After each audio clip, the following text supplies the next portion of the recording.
Okay, so we'll go ahead and get started.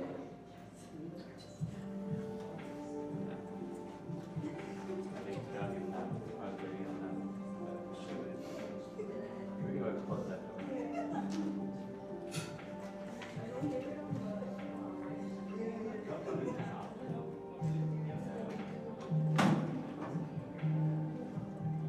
They were eating and drinking wine, so they'll stay up. So don't turn on until I see. Not. You can wait here, you can sit down, you can do whatever you want. It's up to you. So I guess it's a woman who's related to this genus of crabs. Oh, crabs. All right, hello everybody. Thank you for coming. Welcome to another Harold J. Miossi Art Gallery Artist Talk.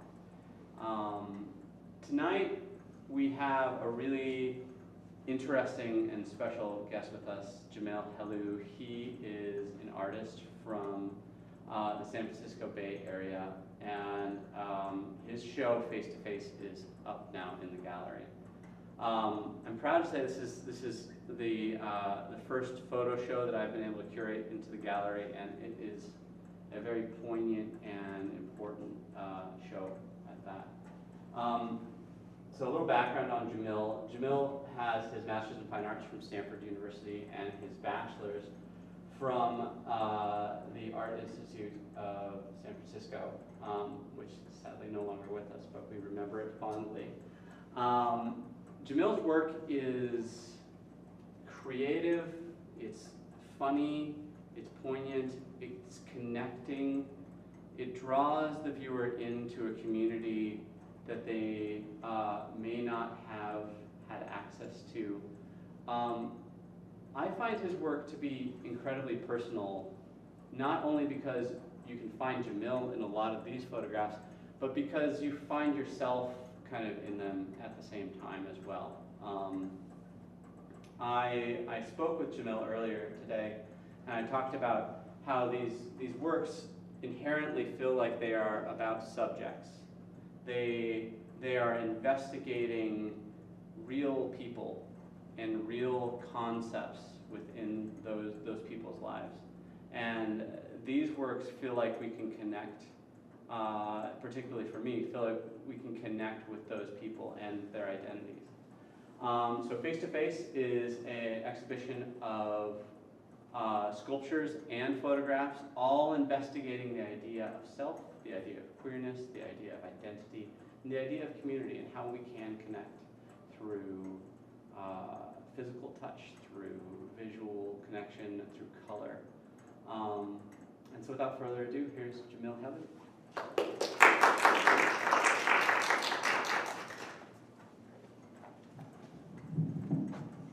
Hello. Oops. Let's see. Hello. This is on. That's good. Is it okay? On your side? Okay. Hi guys. Thank you for having me. Thank you, Tim. It's really a wonderful pleasure to be not only here, but to have the opportunity to show my work. It's giving a little feedback, so I don't know if it's an impact in the video or. Let's just try turning it down. Maybe move your glasses. Oh, better? Yes. Right? I want to thank Tim for not only bringing me here, but to, in a sense, collaborate with me in the past year to realize a show like the one we have now. It's a very laborious and thoughtful conversation over so many months to realize something for you, for the community here, for the college, but also to offer something that has an impact. And a lot of the conversation I'm going to provide today has to do ideas of impact on myself, impact on others. And I want to start with a quote that is very meaningful for me and for ideas in my work. This idea of masculinity, this idea of imposition of masculinity, this idea of masculinity as a form to repress or really shut down queer possibilities, queer expression. I grew up in Brazil in a very conservative family, and I was a very flamboyant kid. And by 10, 11 years old, there was a lot of conversation for myself internally about my physical expression, the way that I express myself through body language, and really think creating a certain type of policy for myself, not to be flamboyant, not to be feminine. So there's an impact on this idea of masculinity, or this idea of expectation for a boy to act a certain way, to be a certain way. I grew up in Brazil. My mom is Paraguayan, my dad is Syrian. I've been in the United States for many, many years. So there's a context of immigration families. That's part of my story, but also part of my work now. My coming out process really is in parallel of my study in art making, in photography, in photo history, which led me to explore and to look for a type of references historically that connect my own art to a sense of historical lineage. And this artist, Claude Cahun, is a wonderful example of possibilities of triggering ideas with their queerness. A lot of work that was made in 1920s, 1930s, when looking at photographs for me has been a very central conversation inspiration of the ways to think about my own production nowadays. I also been living in the Bay Area for so many years now, and San Francisco has really made an impact on my life, on my identity as a queer man. So there's something that also the Bay Area has informed this process of my artistic practice. There's something to be said about war, about division, about these political challenges that we face from time to time. And the September 11 was very sort of impactful in my life, because after that moment, I became racial profiled for many, many years. Every time I went to an airport, there was a constant this idea of going to security because of my name, because of the way I looked. So there's something about my presence in my work now that speaks to these ideas. On the very morning of September 11, my father called me and said, "You have to shave your beard because of this Middle Eastern look that you have." So there's something on that it kind of extrapolates now in the work I make. I have a husband. I've been with him for 18 years in November now. And there's something on my photographic practice that I really wanted to, in a sense, initially center my conversation on my own life as a queer, as a gay man, and this shared experience with someone else. And looking for a type of representation I didn't see out there. I didn't see in the world. I feel like I grew up without role models in the context of queer representation. And I think for me it was very important to start my photography, to kind of develop my work through these portraits that speaks to a certain level of intimacy that is shared at home. And what happens when, think about ideas of performance, how we perform ourselves, perform masculinity outside the world, and think about this everyday moments that compose their lives as we grow older together.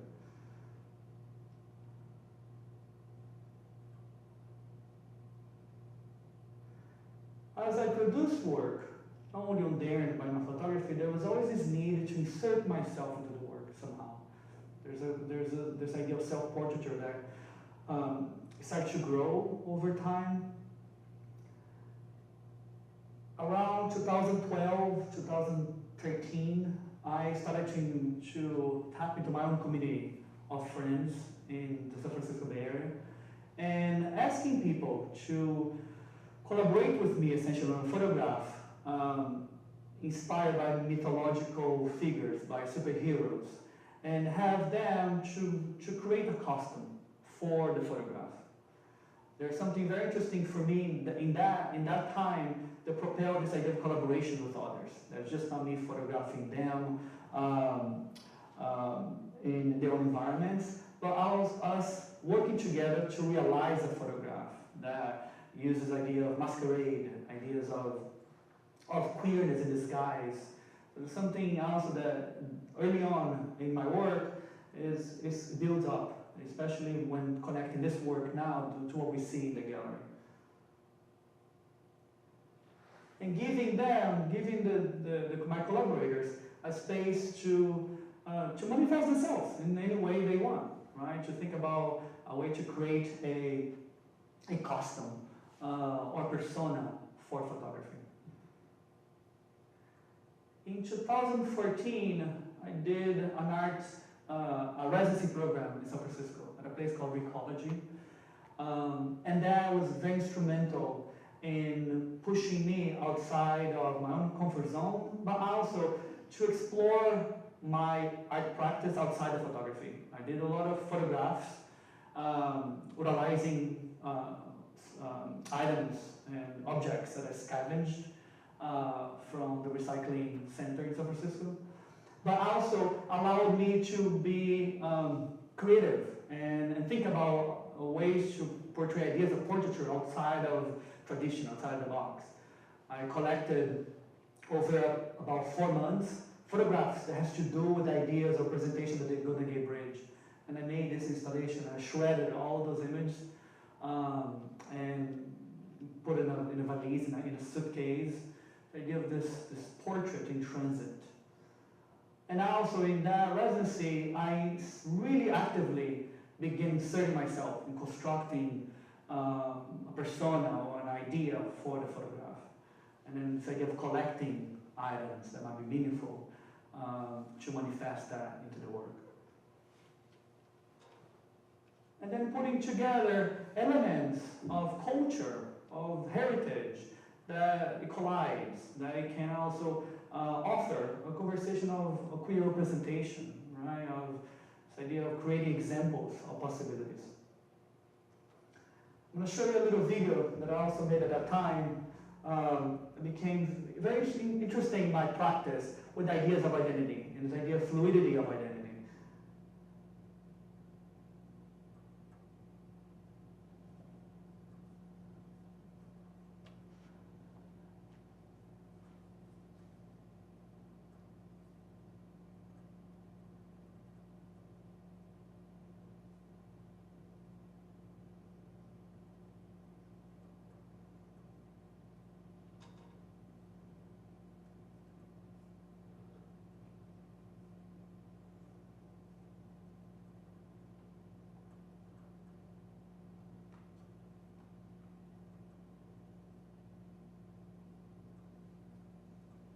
And goes on and on and on. There's an impact, right? And I mentioned this initially in the talk, this idea of how the world impacts us, and how the world and how the news, how politics impact queer kids, right? Not only queer kids, just in general, but there's a conversation of repression within queerness that's very important for me to address. And thinking about a ruling in a country for the next 100 years as a law in the country to repress queer expression. It's quite brutal, right? What can do to people, what can do to sort of a younger generation, and its ideas of resistance, how to manifest a type of resistance that is not only political, cultural, but also personal, right? In the face of so much repression. When you see in the news, when you read in the news, the violence that comes along, it's confusing. And I think for me, there was a conversation in my practice of how can I start inserting myself more and more into my work and think about the complications of cultural heritage, the complications of manifesting an identity in the world, the politics of all. And think about ideas of borders. Right? There's a constant conversation of this, even in the United States, of building borders. And the work evolves in this process, technically, from photography to installation to video animation. And then center myself into the studio space to think about what's hidden, who's behind what's hidden, and the multiplicity of identity. And the desire to not to hide, to exist, to be open, to manifest one's identity as we go and sort of evolve in life. I'll show you a video. It's quite loud, so hopefully I might turn down here, but just to kind of speak to this idea of identity in flux. Let's see.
And just the wind. That's it. That's being the wind. I had an opportunity to have an exhibition in 2016 that was very important for my practice and thinking about my Middle Eastern heritage and the repression within queerness in the Middle East and also right around the world. And then thinking about tension. And I wanted to do something that relates to water and light, electricity. And I made this installation I'm going to show you now that speaks to that tension, this evolving quest against the current.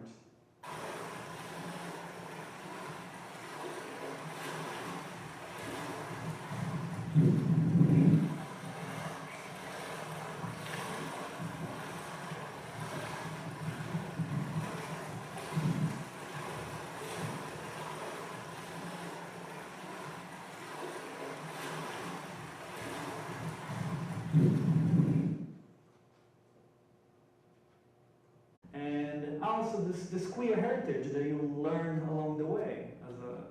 I married a man whose father was a gay man. There's something about the cultural heritage, the experience that he had, it's very different than mine. And his father was a cop in upstate New York City. And part of the leather community of its time, the 70s and early 80s. And I'm wearing here sort of the chaps, the leather gear that he had.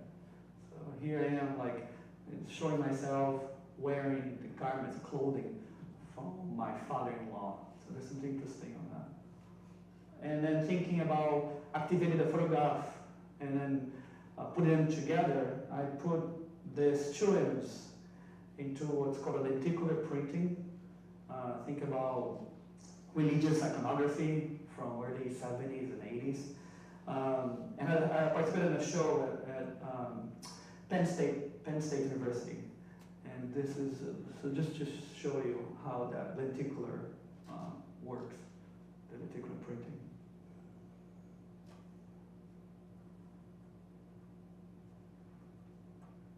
So depending on the angle that you are facing the photograph, it shifts, right, those images.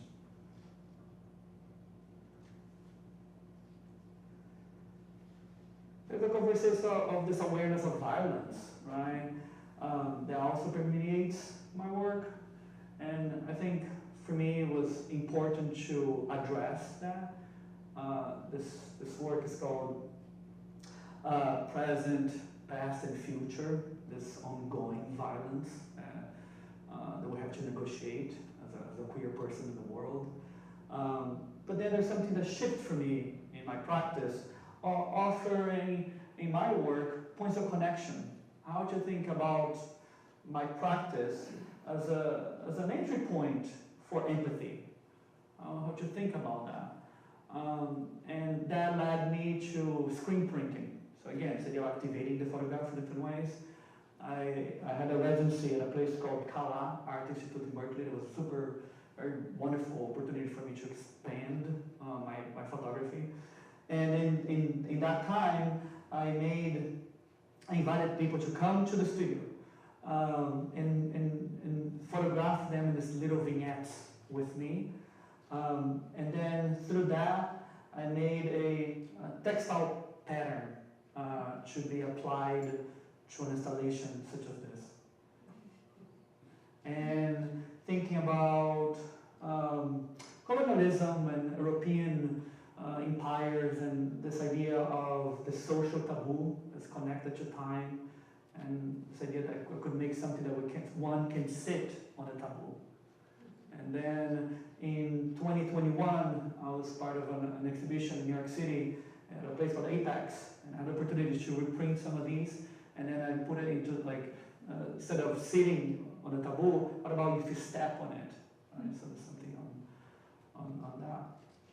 This work became part of the cover, even the chapter of a book that was published this past year by Andrew Guide, who is a professor at University of Ontario in Toronto. So there's something to be said about creating also representations that trigger conversation, discourse about queerness in the context of diaspora.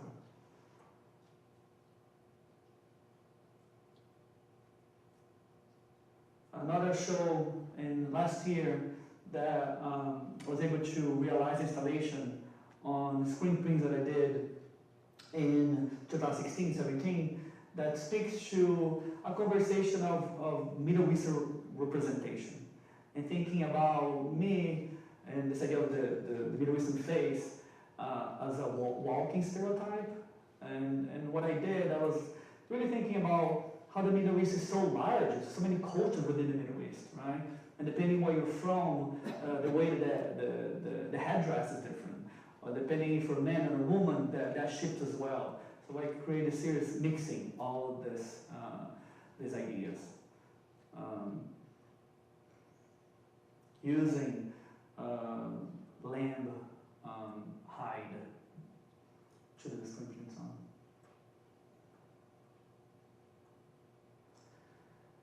And that led me to 2017, when Trump came to power.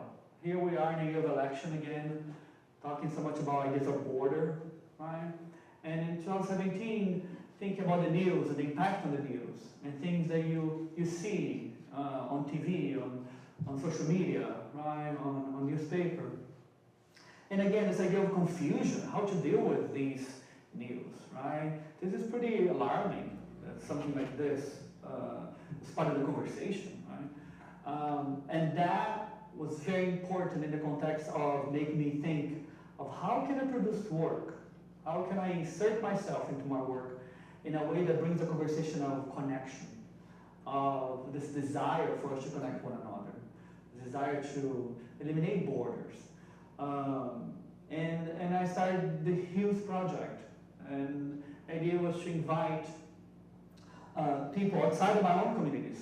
They were part of the larger queer community of the Bay Area. And think about what actually it is. The idea of queer community is composed by so many communities, right? So there's just not one. We are all connected to so many sort of smaller communities that compose this larger conversation. So this is how Hughes started to evolve. And creating a moment that I would meet with someone, talk about possibilities that we could realize a photograph together. So very collaborative approach here. And then together, think about how can we talk about someone's personal heritage in which I could insert myself and be part of the photograph as well. What happens when the photographer leaves the space behind the camera to be in front of the camera, to activate an idea of connection that is palpable, that's visible. Along the work came a desire to give the audience also a caption as a title for the work. For each of these images, it comes with a title that speaks to the ideas that inform the photograph. There's something to this idea of the meaning of the photograph that's also rooted in the text that you read. And gives you a little entry point on how each of these immigrants started to happen, right? When I met Ramakon, he mentioned that his father used to say that there were loafers in Gaiman's shoes. There were sugars in their loafers, right? Then I was like, how to visualize that? How to visualize the sugar in someone's loafer? So it's this saying, this kind of, again, this heritage that we carry through language.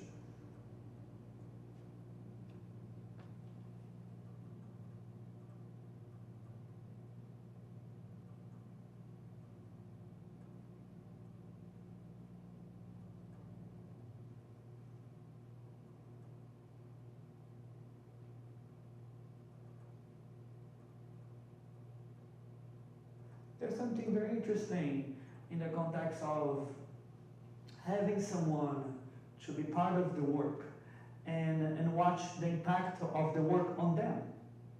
This is a Instagram post that Gisela wrote, and it's interesting, this idea of what Gisela is also experiencing when seeing her being represented in the work.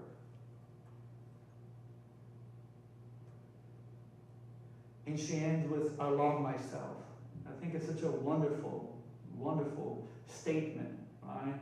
Of give the opportunity for someone to be represented, right? In a photograph or in art.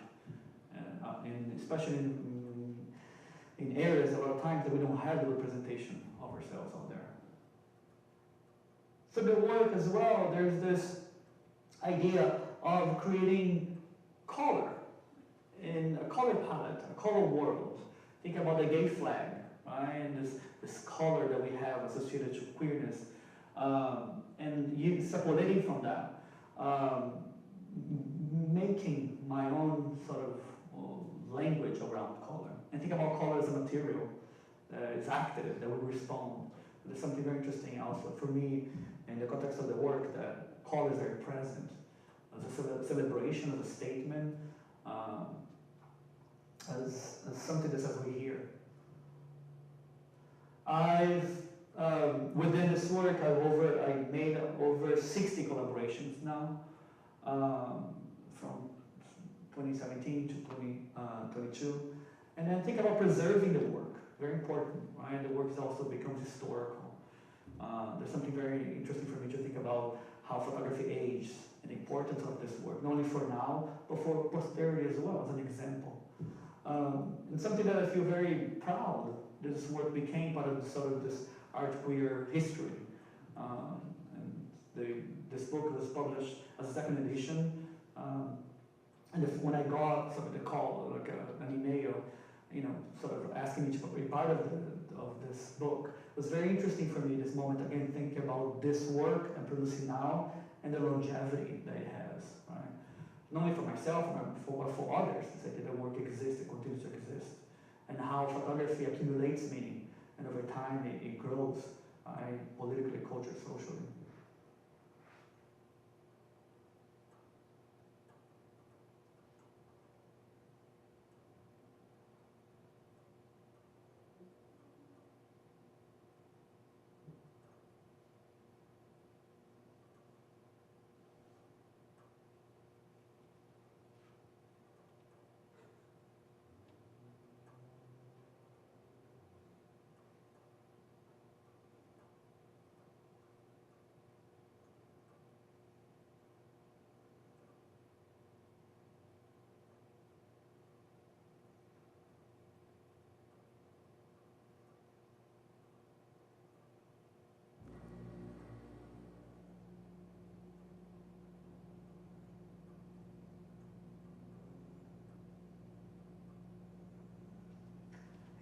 Social media is so much part of our lives now, and we've come across so many types of information. And this, I came across one day, maybe it was shared to me, and I ended up sharing to friends. It was something very important. I don't even know this person. But something very important on the impact of the language here for me. And think about this massive task that a queer person has to endure and engage in their lifetime, right? To realize themselves. And then speaking to politics, right? There's something very, very alarming also just happening in politics, look at this. I'm not making this up, right? This is data. So there's again this pushback constantly, right? How do we shift? How do we navigate all this? It's quite complicated and it's confusing, right? I'm a grown-up man, right? But imagine these ideas, all of these impact on on the young, right? On kids, and how to navigate that type of repression that is a constant historical.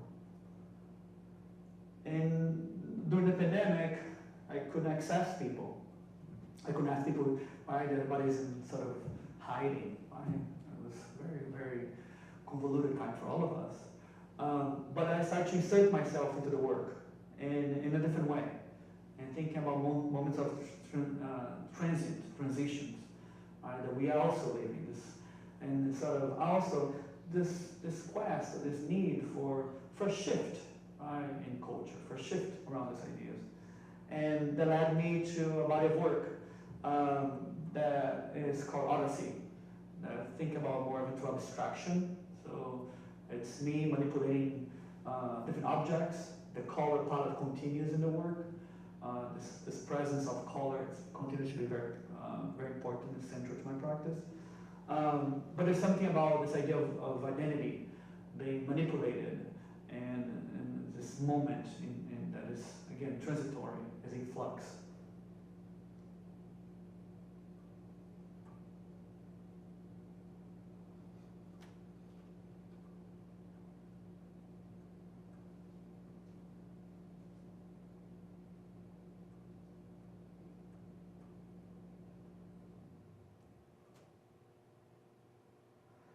I read a lot about photography, about art history, and I put in this author, Mark Seeley, who is an incredible thinker, a British curator and historian, who put forward 2 publications in the past, I guess, 5 years. And quite important in the conversation of representation, of racial representation, and this desire of many artists to carve their own space, their own language, to express themselves in not only the world, in their own work, but in the world, and be critical about these ideas. And the more I read about books such as this, about photography, the more I think about how can I do work outside of photography. It's interesting how this also propels me to make my work in a different way. And this quest led me to sculpture. So it's a very sort of new approach for me, but I feel very excited about the possibilities that's happening in the context of inserting my practice into a language of bronze, for example, which is, there's a hierarchy historically. There's something also, think about very straight, how can I queer the sculpture practice? And that led me to the sculptures, and there you see the show. And then how to activate these ideas, not only the sculpture, but for myself, how that makes sense in my work. How to think about everyday life, right? Using the fan here to activate and make the works be kinetic. But there's something for me that, again, color continues to permeate the work, right?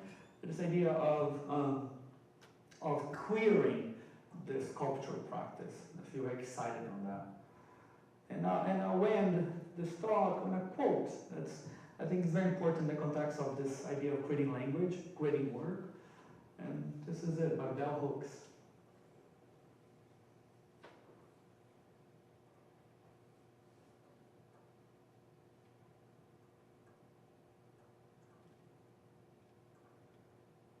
Thank you so much.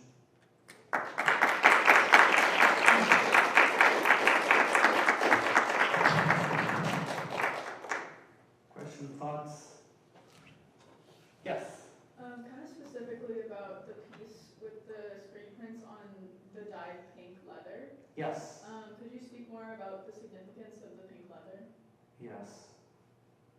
Hold on, I want to bring the visual. There we go. Lamb is very symbolic in Middle Eastern culture. And I grew up with my grandfather, my father cooking a whole lamb. So there's something on that. something at the idea of lamb of sacrifice. There's a lot of sort of symbolism around the lamb. And when looking for materials for me to do the screen print, I wanted to do something with this idea of the hide, right, the leather, and then that led me to the pink leather. Pink is an interesting color, right? That for a boy is very often denied. So there's a conversation of what the pink, right? Thinking about this binary, right? The gender reveal, right? That we have this blue that is masculine, you know, and then the pink is for the girl, for the women. So there's something for me that the pink is, right? There's the pink triangle in the history of Second World War, right? So I think that there's something on this idea of color, symbolism, the pink color, that's important to acknowledge, and I wanted that to be part of the work. So. Thank you. Yes. Anyone else?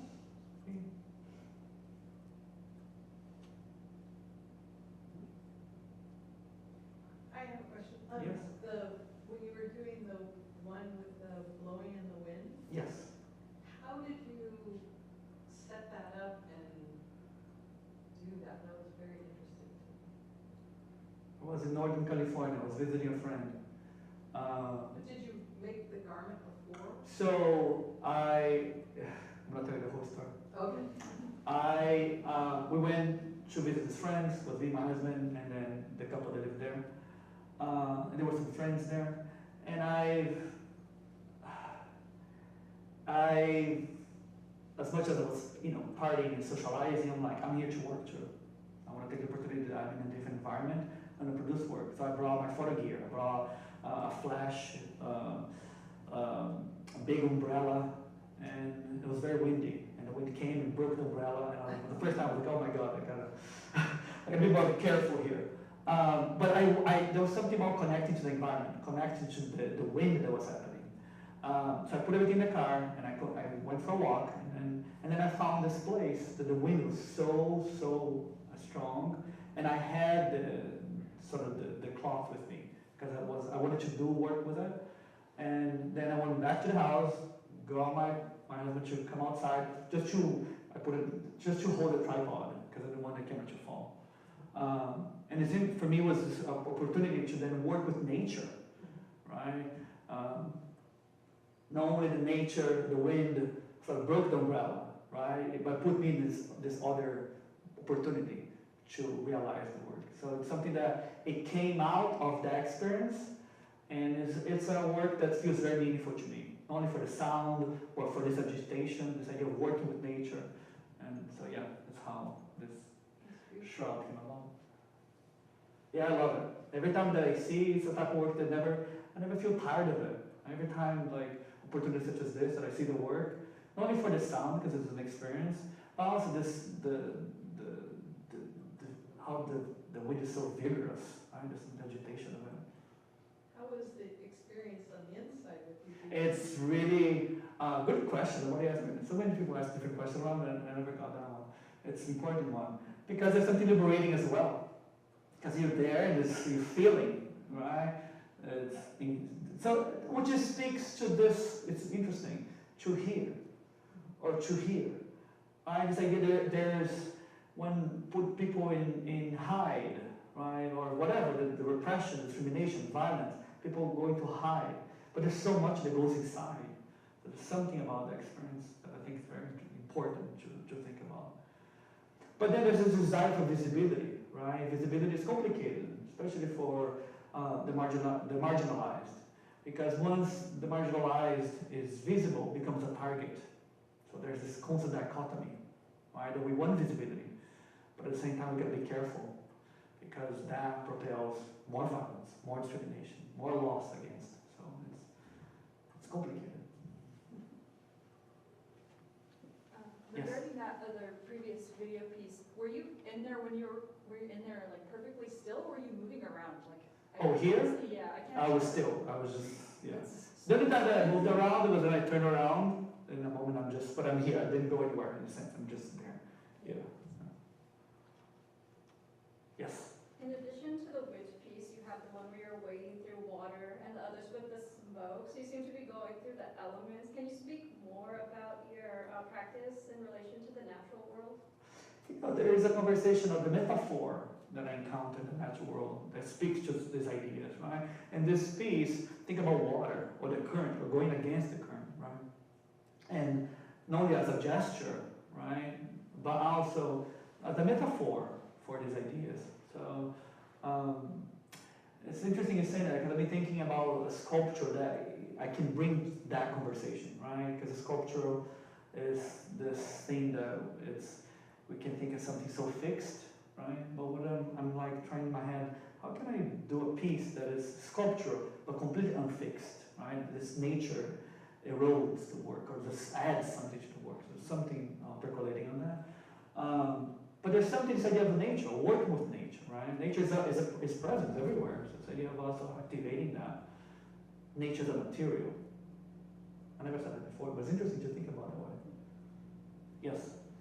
Kind of connected to that, your work has a lot of themes of intimacy and connection. Would you say that like working with nature has that similar kind of intimacy? Yeah, well, it's such a good question. I think when we find space in nature that you feel safe, there's something very interesting what that propels, right? I work a lot in the studio. And the studio is a controlled environment. And within that, I carve a space, I create a space that it's very safe for me to work. And when engaged in nature, it's different because there's a lot going on. Oftentimes, nature is also is healing. Right? There's something very wonderful within by being nature, and there's an intimacy that occurs individually, right, personally, from person to person, on that relationship. Yeah, there's something. I like your question. It's so interesting, the idea of intimacy that we have with nature, right? Yeah.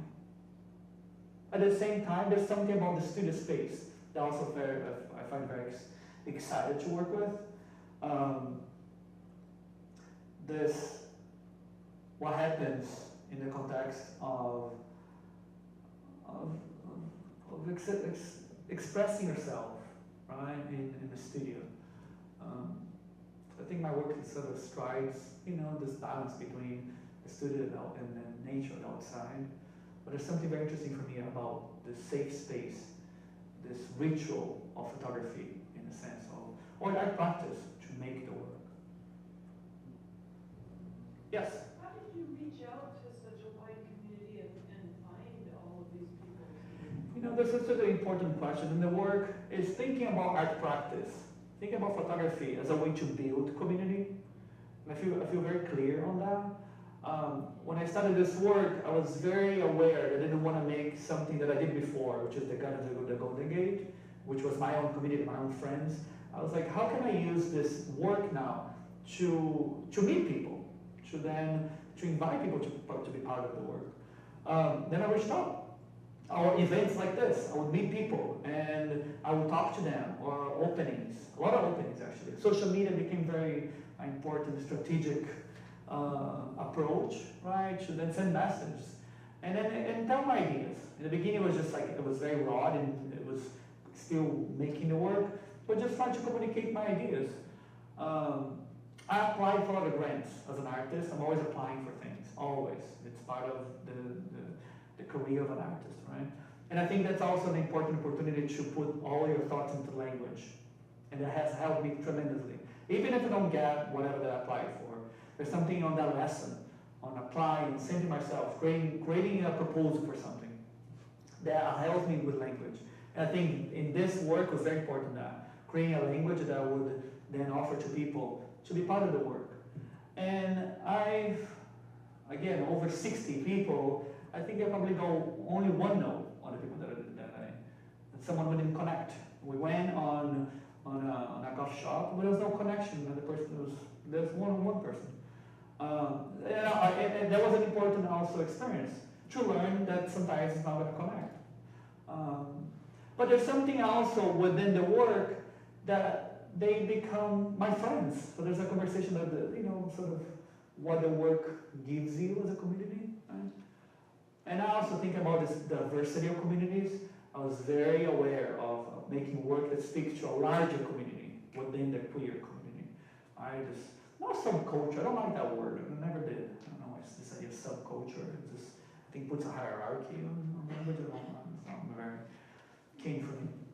But it's the idea of diversity within cultures, because there's so many types of cultures, right? From, think about age groups or racial groups. Anyways, there's a lot of how we can think about it that way. And the work grew and grew and grew. So, and then it became easier because I was able to show the work. So, yeah. Yes. I had a quick clarification first before my question. I noticed that the show that's here is called Face to Face, and Yes. that it seemed like a lot of the photographs come from this Hughes Yes. collection that you have. Yes. But you also have a piece that's called Face to Face, which is the bronze Yes. statue. Yes. Could you go back to your picture that you have of it for me? The sculpture, you mean, right? Yes, the sculpture of the bronze. Yes, right here. This one, yeah. I thought it was interesting the way you have it represented here versus the way you have it represented in the show, is that in the show it's a mirror, so it looks like two faces touching, whereas here you just have it as the single face on a white background. Is there a reason there? Was the mirror just to make it easier to look at? Is this kind of what you expected? Or? No, it's a good question. I just made this work in the summer now in Mexico City. Thinking about residency, I had a residency in Mexico City. It was a wonderful opportunity for me to explore sculpture. And think about this piece as an ongoing way of showing the piece. I showed this piece in an exhibition on the floor, facing to the ground. And here the opportunity to put it in a mirror.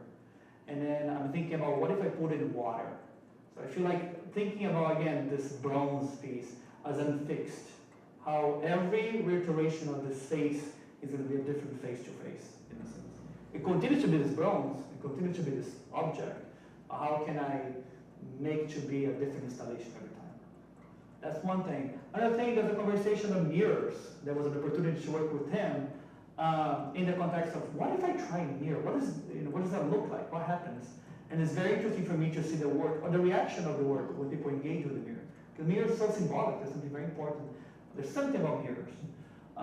The ones on the wall, there's a plaster mask.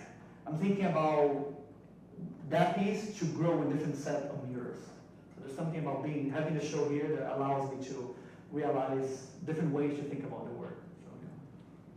So, yeah, you even have the one picture where I think you're looking away from the camera, but then you have a mirror that's looking. Yes. And I was like, oh, that's like, so yeah, I didn't know. It was like, it would have been cool to see that in the whole thing, or theme, whatever. There's something about three-dimensionality, right? Yeah. It speaks about this multifaceted identity that all of us, right, engage and carry and live through. So there's something on that. Yeah, this symbolic nature of mirror that we all engage on a daily basis.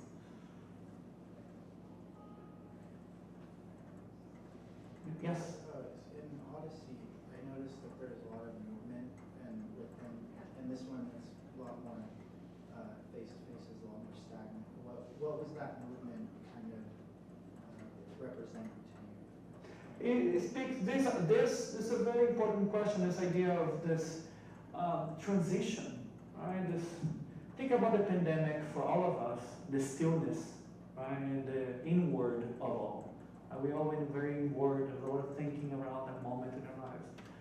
And thinking about, for me, a conversation of our own sort of transient lives, right?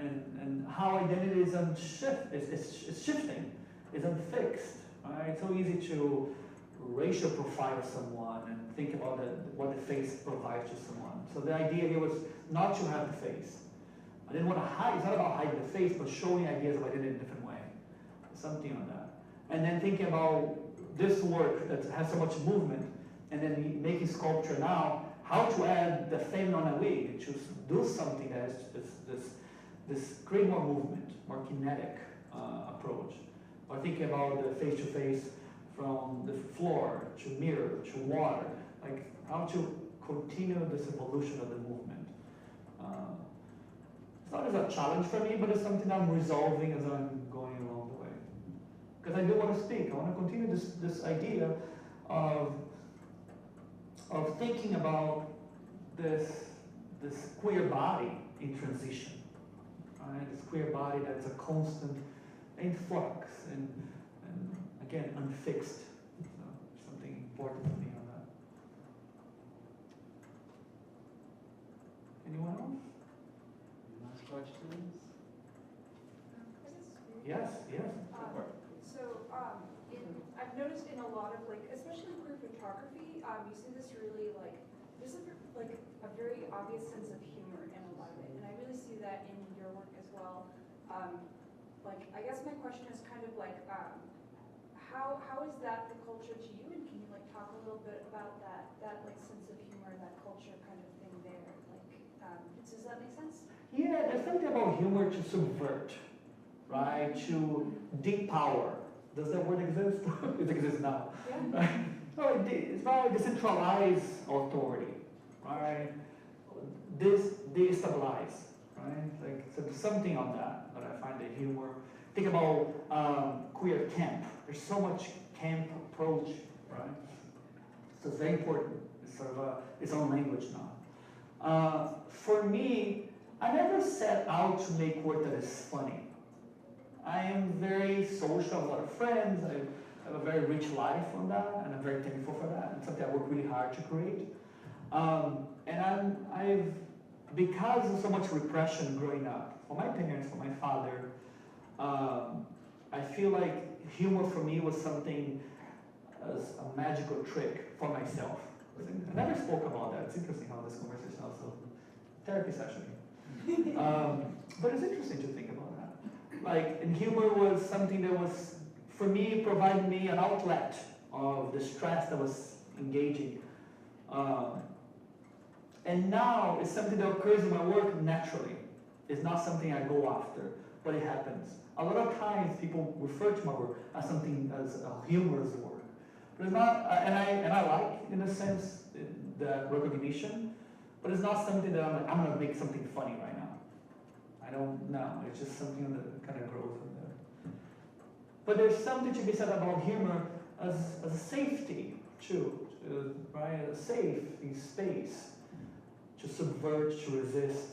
Right? So there's that understanding very clear, but it's something that emerges, I feel. Yeah. And thank you for that question. I think it's so interesting. All right, any last questions? Thank you all. Really, it's wonderful. Yes. So now is my chance to do my thank yous. I'm going to do this quickly because I know we're running up against time and I want to respect everybody's time. I want to thank Jamil Hellu for being here tonight and for giving us that wonderful insight into his work. I want to thank Cuesta College for hosting the Harold J. Miossi Art Gallery and making our space possible. I want to thank the Harold J. Miossi Charitable Trust for funding the art gallery and making these shows possible, making it possible for me to fund and pay artists for their work. I want to thank Magnolia Stork and Bo Brenham, the two other people who helped to make these shows happen here at Cuesta College. And I want to thank all of you for being here tonight. This show is up through December 8th, and I suggest you come back and see it and your friends in too. Thank you so much. Have a great night. Thank you. Yeah, that's okay. We did it.